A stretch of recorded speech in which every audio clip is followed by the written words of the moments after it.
Hello YouTube, my name is Transient Lion, and today I just wanted to cover a topic that is very interesting to me in the Naruto-verse. And that is, can the Rasenshuriken ignore durability? Um, I'm going to try using scans anytime I can, but if no images pop up over the video, I either got really lazy or I just couldn't figure out how to do it in my editing app yet. Either way, um, so, for those of you who do not know immediately, or just need a refresher, uh, the Rasenshuriken is obviously one of Naruto's signature techniques, and he developed it over the course of the Akatsuki suppression arc, using it first on Kakazu. And when it hit him, um, when Tsunade was doing an autopsy on Kakazu to figure out what the Rasenshuriken did, they found that it completely shredded his chakra network.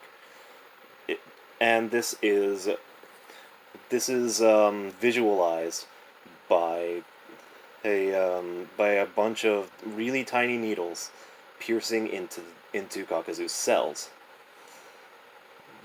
Naturally, in a versus battle situation, this would completely bypass his physical durability, and this means that every character that is hit with it would reasonably not be able to use jutsu after being hit by it. But that's not what happens later on in the series. So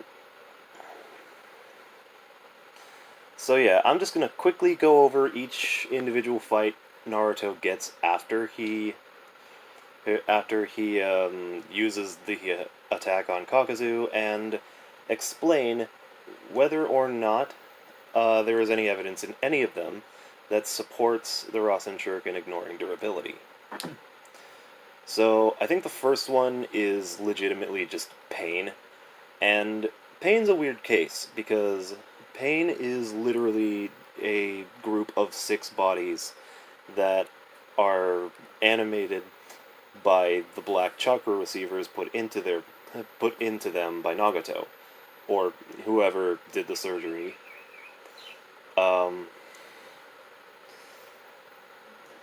And a lot of them that are hit by the Rasenshuriken just fucking die immediately. But I imagine that even after they're revived by the Pratapath, the Rasenshuriken wouldn't really have an effect on them because they get the chakra through the receivers instead of through their bodies, because they're dead. And this becomes a bit of a running thing, because the next... Alright, okay. I'm going to quickly cover the 5 Kage Summit before the 4th Great Ninja War. Naruto doesn't really get a major fight in this, nor does he even use the Rasenshuriken. But, yeah, if he had thrown a Rasenshuriken at Sasuke, given what we know up to this point at least, yes, Sasuke would have just fucking died if he was hit by that. I don't think that he could have come back from it, because there was no way he could regenerate from it or anything like that.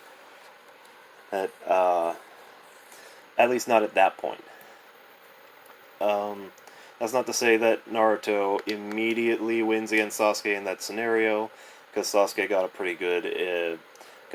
good like buff in that arc with the Susanoo and the dual Mangekyo Sharingans. But in general, if Sasuke had taken a direct hit from a Rasenshuriken based on what we currently know, yeah, it would have killed him. But moving on to the next arc, moving on to the next arc, which is the 4th Great Ninja War, Naruto doesn't really use the Rasenshuriken when training with B, and the Ninetales is also a weird case, because I don't think the Ninetales has a chakra network.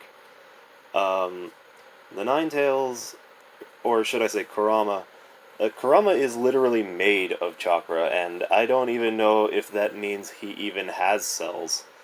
But it's a weird case, again. Um, so, yeah, any Rasenshurikens that you see hitting Kurama, mm, probably wouldn't have done what it did to Kakazu, because it's not a physical being with a chakra network like every other everything else. Bleh. Um, but yeah, against Kisame, he didn't use a Rasenshuriken. He just used regular Rasengans, and then Guy took over. Um, but like he was kind of stomping Kisame anyway.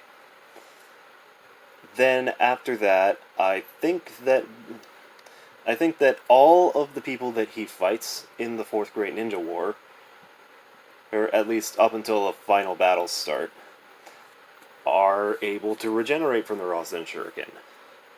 And that's because they are reanimations. And as we all know, reanimations in Naruto can all regenerate, even from their body being completely destroyed. So yeah, one of them that I want to mention, like even more, is the third Raikage.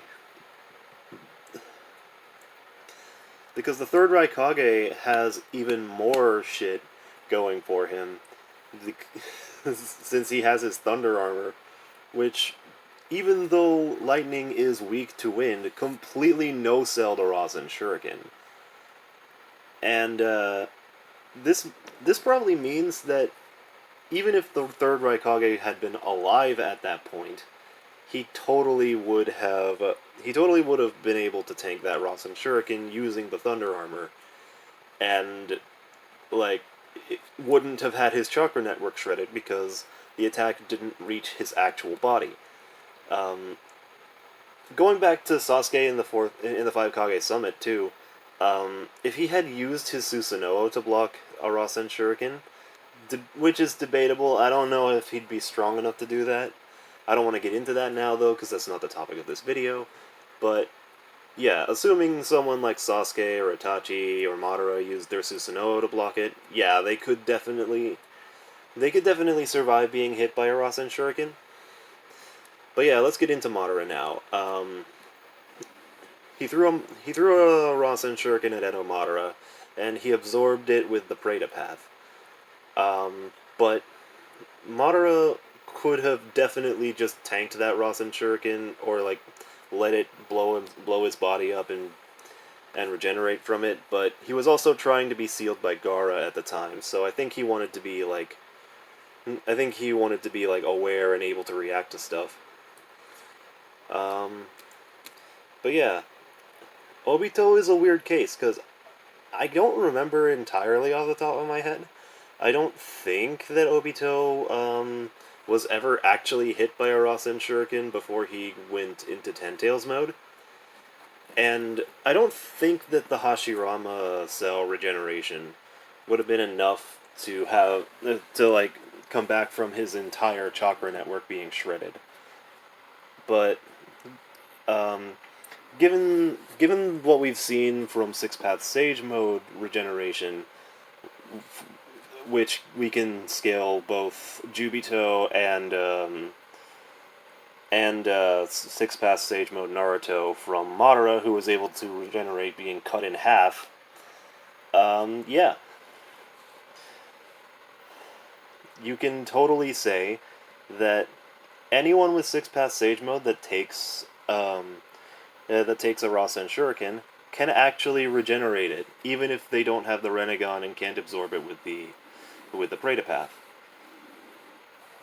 I know that Obito wasn't using Renegon Jutsu when he was fighting Naruto, B, Kakashi, and Guy, but he did have the Renegon at the time, and reasonably could have done that. And yes, I know a lot of people say that he can't use Renegon Jutsu for some reason. going off on a side tangent, yes, it is blatantly stated that he's not using it because he doesn't want to. Or because he doesn't want to. He doesn't want to use it because Naruto, Kakashi, they've seen Rinnegan Jutsu before and know how to counter them. Not that, things like the human path or the Preta path are able to be countered necessarily, but, I mean, it was Obito's choice not to use those, is the point. So yeah, anyway, but yeah, Jubito, Madara, Kaguya, all of those characters have six-path Sage Mode and can regenerate their bodies, which, has the chakra network in them. So, yeah, while the while the chakra while their chakra network is actually being severed when they're hit, they're just regenerating from it, and it just doesn't matter as much.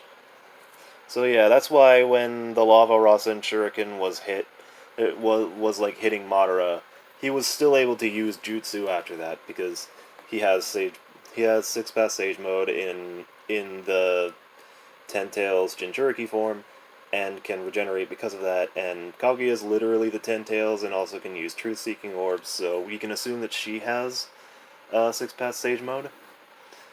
I don't actually know if Sasuke ever took a Rasenshuriken like directly in the final fight. Again, I'm doing this mostly off the top of my head, but I do think that I do think even then, if he was still hit by it, then like absolutely directly, it would have shredded his chakra network. But that's the thing, Sasuke has a lot of answers to it. The Rasen Shuriken could be blocked by a Susanoo, or absorbed by the Preta Path, or, I don't know, like, cancelled out by a long-range jutsu or something. Like, Sasuke has a lot of answers to the Rasen Shuriken, which means that, like, even though it would be really bad if he took one directly, I do think that he could actually, like, take it. I do think... No, I don't think he could take it. I think he could, I think he could deal with it, and